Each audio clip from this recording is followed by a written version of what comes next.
А сега ще отидем до Цари Брод, в една от най-успешните мандри в Сърбия, чийто собственик е българин. Много е модерна мандрата ви.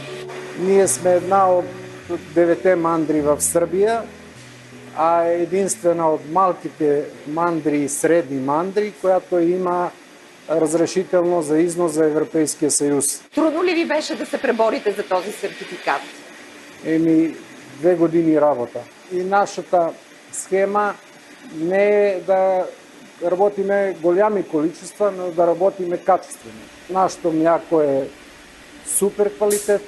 Нашите крави, овци и кози пасат по научни изследвания 173 връста Билки, вероятно. билки лекови.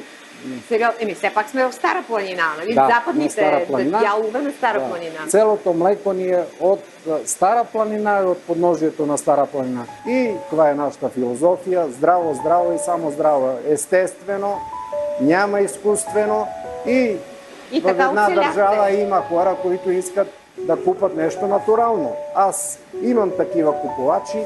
Имаме 20 няколко наши магазина в Сърбия. Снабдяваме и голямите хипермаркети в Сърбия. Зад това стои голяма работа.